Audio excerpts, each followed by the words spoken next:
नमस्कार, न्यूज 18 मध्य प्रदेश छत्तीसगढ़ देख रहे हैं आप और बुलेटिन की शुरुआत इस वक्त की सबसे बड़ी खबर के साथ, जहां इंदौर में बड़ा हादसा पेश आया है। रामनवमी के मौके पर इंदौर में बिलेश्वर धाम मंदिर में कई लोग हादसे का शिकार हो गए। मंदिर के अंदर स्थित बावड़ी अचानक से धंस गई और कई लोग उस बावड़ी में जा समाये। 18 लोगों को अभी तक की अपडेट है, 18 लोगों को सुरक्षित निकाल लिया गया है। दरअसल पूजा अर्चना के दौरान ये पूरा घटनाक्रम हुआ है, हादसा पेश आया है। मंदिर में हवन चल रहा था और उसी दौरान भारी संख्या में श्रद्धालु मंदिर में मौजूद थे और बहुत सारी संख्या में जो श्रद्धालु थे वो मंदिर के ऊपर पड़ी छत के ऊपर बैठे हुए थे और तभी अचानक से छत धराशायी हो गई और यह हादसा पेश आया। भारी संख्या में यहां पर श्रद्धालु मौजूद थे। दो तस्वीरें आपको हम टीवी स्क्रीन पर दिखा रहे हैं। दरअसल कुछ लोहे की छड़ें भी नजर आ रही हैं जो उस स्लैब को ढालने के वक्त इस्तेमाल की गई होंगी, लेकिन ये स्लैब कमजोर पड़ चुका था और इसी का नतीजा ये रहा कि ये श्रद्धालुओं का भार सह नहीं पाया और जो बावड़ी थी उसकी छत धराशायी हो गई और बड़ी संख्या में जो श्रद्धालु थे वो इस बावड़ी में जा फंसे।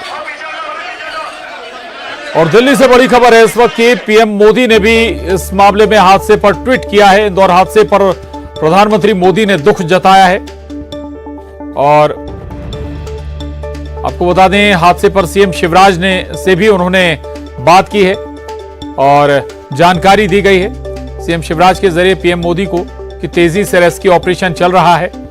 तो न केवल खुद सीएम शिवराज ने इस हादसे के बाद संज्ञान लिया, बल्कि प्रधानमंत्री मोदी ने भी इस हादसे पर दुख जताया और इसके बाद उन्होंने मुख्यमंत्री शिवराज सिंह चौहान से बात भी की है, हादसे की जानकारी भी ली है, अपडेट भी लिया है, कहां तक पहुंचा है रेस्क्यू ऑपरेशन, क्या स्थिति है, क्या हालात हैं, कितने लोग सुरक्षित बाहर निकाले जा चुके हैं और कितने लोग फंसे हुए हैं।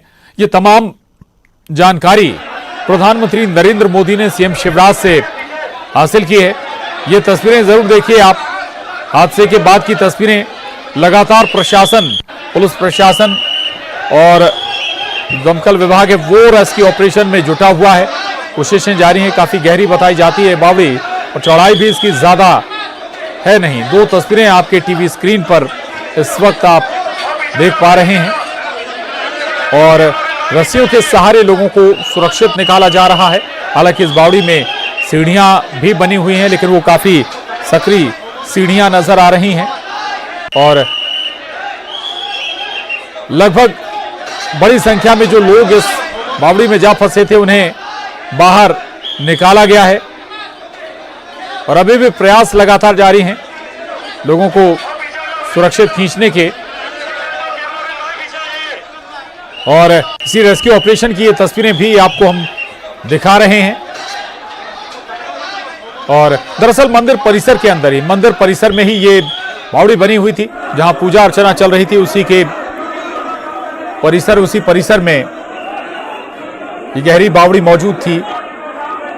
देखिए आप सीढ़ी नुमा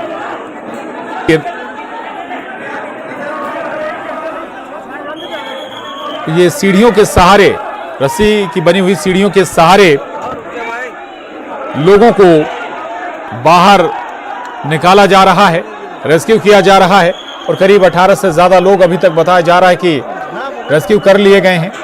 इनमें बच्चे भी शामिल हैं, महिलाएं भी शामिल हैं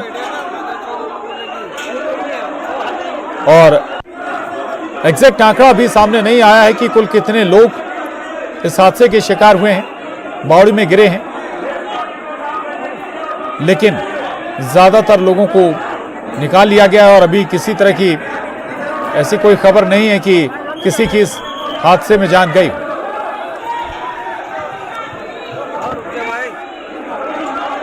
और न्यूज 18 संवाददाता विकास सिंह चौहान लगातार हादसे के बाद से ग्राउंड जीरो पर बने हुए हैं जहां पर यह हादसा पेश आया था। विकास हमारे साथ जुड़े हुए हैं। विकास, क्या इस वक्त की ताजा अपडेट है आपके पास? कितने लोगों को रेस्क्यू कर लिया गया है, कितने लोग अभी और फंसे हो सकते हैं, क्या जानकारी प्रशासन दे रहा है। विकास,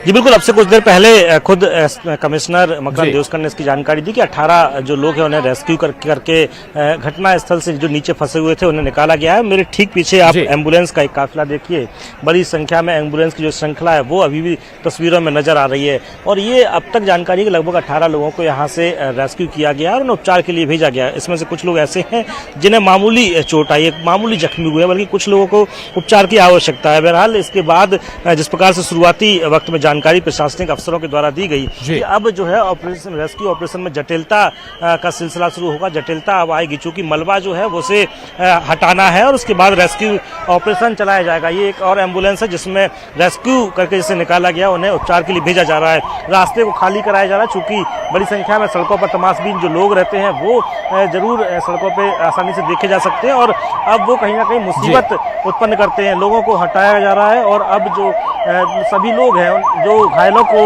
रेस्क्यू करके निकाला गया है उन्हें एम्बुलेंस के माध्यम से भेजा जा रहा है। एक के पीछे एक कई एम्बुलेंस सिलसिलेवार खड़ी हुई है और जो रेस्क्यू करके धीरे धीरे जो लोगों को निकालते जा रहे हैं उन सभी को उपचार के लिए भेजा जा रहा है। सुरक्षा के लिए यहाँ पे QRF की एक टुकड़ी को भी तैनात किया गया है क्योंकि यहाँ बड़ी जो समस्या है वो सड़कों पे जो लोग मौजूद हैं वो बड़ी समस्या आ रही है।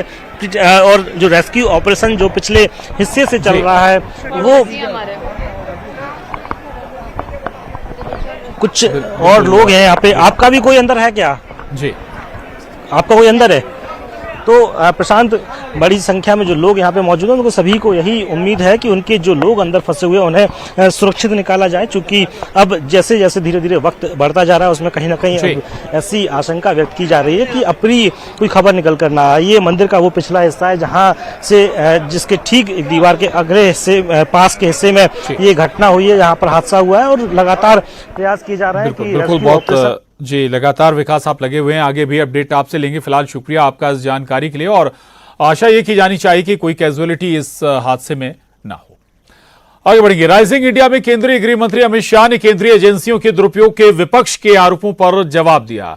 उन्होंने कहा कि मैं खुद सत्ता के दुरुपयोग का भुक्तभोगी हूं। उन्होंने कहा कि जब वो गुजरात के गृह मंत्री थे तो एनकाउंटर के मामले में सीबीआई ने उन्हें अरेस्ट किया और दबाव बनाया गया कि तत्कालीन सीएम नरेंद्र मोदी का नाम ले दो तब छोड़ दिया जाएगा। आइए सुनाते हैं उन्होंने क्या कुछ कहा। भ्रष्टाचार के केस है, मैं राहुल जी को और उनकी पार्टी को याद कराना चाहता हूं, इमरजेंसी डालकर लाखों बेगुनाह विपक्ष के नेताओं को जेल में डाल दिया था 19 महीने तक और बेल का प्रोविजन भी नहीं था। और यहां तो बेल का प्रोविजन, आप कोर्ट में जाइए। मैं आपको बताता हूं दुरुपयोग कैसे होता है, मैं उसका भुक्तभोगी हूं। हमारे खिलाफ कोई भ्रष्टाचार का केस कांग्रेस ने नहीं किया था। एक एनकाउंटर हुआ था, उसमें मैं राज्य का गृह मंत्री था, मुझ पर केस कर दिया और सीबीआई ने मेरी अरेस्ट की। जी, अरेस्ट में सीबीआई के रिकॉर्ड पर आज भी टैप किया हुआ पड़ा होगा। अगर प्रामाणिकता से टैप किया तो सीबीआई के उस वक्त के अफसरों ने, और मिटा नहीं दिया कांग्रेस सरकार ने। तो 90% सवालों में यही था कि काहे को परेशान हो रहे हो, मोदी का नाम दे दो आपको छोड़ देंगे। हमने तो काले कपड़े नहीं पहने, कोई विरोध नहीं किया जी। मोदी जी के खिलाफ एसआईटी बनाई एक राज्य के मुख्यमंत्री के, कोई करप्शन का केस नहीं था। दंगों में इन्वॉल्वमेंट का केस करा फर्जी टाइप का, जो अंत में सुप्रीम कोर्ट ने खारिज किया। हमने कोई हाई तौबा नहीं करी थी, कभी काले कपड़े पहनकर संसद को हमने जाम नहीं किया था भाई। और मैं बताता हूं नतीजा क्या आया। मुझे पकड़कर अरेस्ट किया, 90 में दिन ही बेल दे दी मुझे हाईकोर्ट ने। हाईकोर्ट ने कहा कि अरेस्ट करने के लिए पर्याप्त प्रूफ ही नहीं है। और मैंने एक्विटल की एप्लीकेशन डाली, मुंबई की अदालत ने, मुंबई में केस चला, गुजरात के बाहर ले गए, कोई आपत्ति नहीं, मुंबई में चला। वहां कोर्ट ने कहा कि राजनीतिक प्रतिशोध की भावना से सीबीआई ने राजनीतिक इशारों पर यह केस किया है, इसलिए हम अमित शाह को के खिलाफ के केस को और सारे आरोपों को खारिज करते हैं। हमने हाई तौबा नहीं की थी। और यही लोग थे यही चिदंबरम बैठे थे, यही सोनिया जी नेतृत्व करती थी यूपीए सरकार का, यही मनमोहन सिंह थे और यही राहुल गांधी सांसद थे। अब क्या हो गया भाई? और हमने तो आप पर जो केस करे हैं भैया वो करप्शन के हैं, आपकी बदजुबानी का केस है, इस प्रकार के फर्जी केस नहीं किए हैं। और केजरीवाल भी रोज छातियां पीटते हैं। भैया ये सारे निर्दोष हैं। तो जैन साहब कितने समय से अंदर हैं? काफी समय हो गया, 1.5 साल हो गया जी। क्यों बेल नहीं होता है? सिसोदिया जी कितने समय से अंदर हैं? क्यों बेल नहीं होता है? इस देश में अदालतें हैं भाई, सबने अपना केस लेकर अदालत के सामने जाना चाहिए। एजेंसियों के दुरुपयोग का आरोप करने की लिए मैं कांग्रेस के मित्रों को कहना चाहता हूं, एक उंगली किसी के खिलाफ करोगे तो 4 उंगली आपके खिलाफ आती है, ध्यान रखना। और इस देश की जनता ने आपके समय में सब कुछ देखा हुआ है, मगर हमने कभी भी ऐसे काले कपड़े पहनकर, काली पगड़ियां, काली धोती, काला कुर्ता पहनकर नहीं, रोड पर नहीं निकले हम। वही कानूनी मामला है, निर्दोष है तो कानून में श्रद्धा होनी चाहिए, कानून छोड़ देगा आपको जी। मैं तो इतने साल तक कभी नहीं बोला, आज आपने यूं कर कर बुलवाया तो मैंने बता दिया। अब तक नहीं बोला था मैं तो कभी। पर अमित जी एक और और पूरी मेरी इंट्रोगेशन में एक ही बात, मोदी का नाम दे दो, मोदी का नाम दे दो, मोदी का भाई क्यों डरते हो मोदी से, क्यों फंसाना चाहते हो? गुजरात दंगों में नरेंद्र मोदी को फंसाने के केंद्रीय गृह मंत्री के आरोप पर स्वास्थ्य मंत्री टीएस सिंहदेव ने जवाब दिया। उन्होंने कहा कि सबूत जुटाना कठिन होता है, सरकार में जो होता है उसकी नैतिक जिम्मेदारी है कि आरोपियों को पकड़े। जांच की प्रक्रिया होती है, हम सब इस बात को जानते हैं कि 2002 में भी देश में एक भीषण कांड हुआ था। गुजरात में जो दंगे हुए थे, हजारों लोगों की जान गई थी, अनेकों महिलाओं के साथ बलात्कार हुआ था, गर्भवती महिलाओं की मृत्यु हुई थी, छोटे छोटे बच्चों को तलवार की नोक पे मार दिया गया था। एक भीषण घटना कांड हुआ था। क्या हुआ, कैसे हुआ, अनेक मौकों में सबूत जुटा पाना कठिन होता है, लेकिन जो हुआ उसकी नैतिक जिम्मेदारी किनकी? जो शासन में है उनकी नैतिक जिम्मेदारी बनती है। और उस बाबत कहीं और बात तो नहीं है, एक है नैतिक जिम्मेदारी और एक है वास्तविक जिम्मेदारी। कोई सीधे तौर पे तो कुछ नहीं कहा गया था करने या नहीं करने के लिए। जिस कानूनी प्रक्रिया में विश्वास की बात आज लोग कह रहे हैं, उस प्रक्रिया का ही एक हिस्सा है कि अप्रूवर बनाया जाए, शासकीय गवाह बनाया जाए। कोई किसी घटनाक्रम में अगर लिप्त है तो उनको कि भाई आप मुख्य आरोपी जो हैं उनके बारे में अगर आप हमको जानकारी दोगे तो हम आपको कानूनी तौर पे जो बचाव मिल सकता है हम देंगे।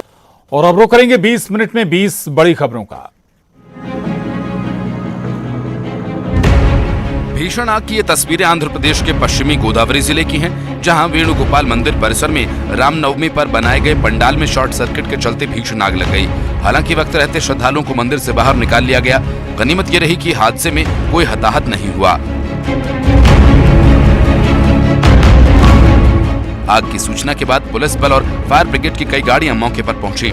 मंदिर के आसपास के इलाकों में लोगों की आवाजाही रोक दी गई। फिर काफी मशक्कत के बाद आग पर काबू पाया जा सका।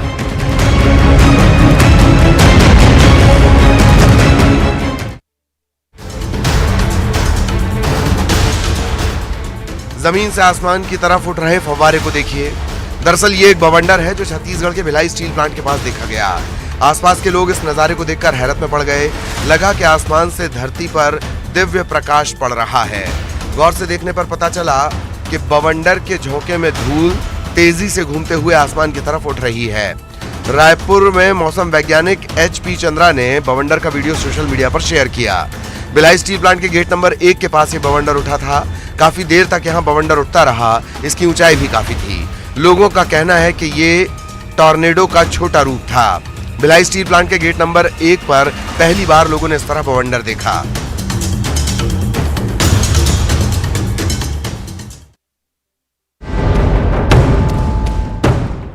छत्तीसगढ़ के अलग अलग इलाकों में हाथियों का झुंड लगातार विचरण कर रहा है। रायगढ़ के धर्मजयगढ़ वन मंडल में भी हाथी का एक बड़ा झुंड देखा गया। सड़क पार करते हुए किसी ने इनका वीडियो बना लिया। बताया जा रहा है कि इलाके में 25 से ज्यादा हाथी घूम रहे हैं। इस झुंड में हाथी के कई बच्चे भी शामिल हैं। सरिया नाला इलाके की ये तस्वीरें हैं। आसपास आबादी वाले इलाके हैं। अब लोगों को डर ये है कि अगर हाथियों का ये झुंड रिहायशी इलाके की तरफ रुख करता है तो उनकी मुसीबतें बढ़ सकती हैं।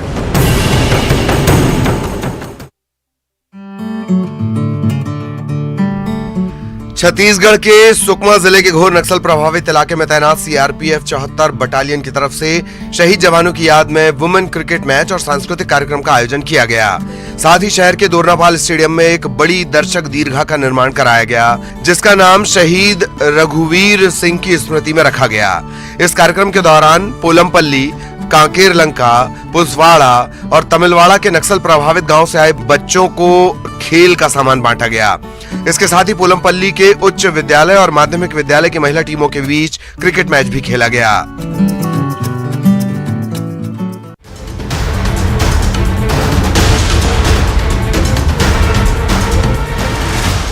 जिन रास्तों से गुजरते हैं राहगीर, उन रास्तों पर भालुओं का विचरण भी आए दिन होता रहता है। नतीजा ये कि भालुओं से सामना भी लोगों का खूब होता है। तस्वीरें पेंड्रा जिले के जंगल की हैं। यहाँ एक बाइक सवार का सामना भालू से हो गया। पहले तो भालू जंगल में विचरता रहा, लेकिन फिर धीरे धीरे सड़क की तरफ आया और बाइक सवार का पीछा करने लगा। गनीमत ये रही कि बाइक सवार जान बचाकर वहां से फरार हो गया। बताया जाता है कि भोजन की तलाश में भालू लगातार आबादी वाले इलाकों का रुख कर रहे हैं। इस कारण रिहायशी इलाकों में इनकी चहलकदमी बढ़ जाती है।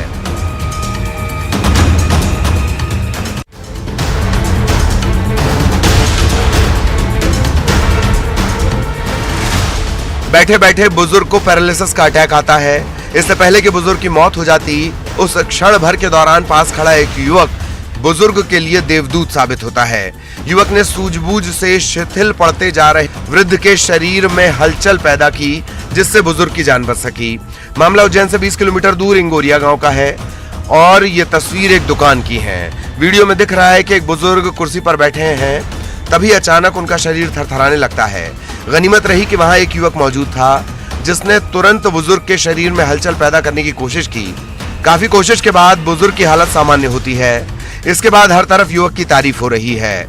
वहीं युवक ने कहा कि ये नुस्खा उसने गांव में ही सीखा, जिसकी मदद से आज एक वृद्ध की जान बच सकी।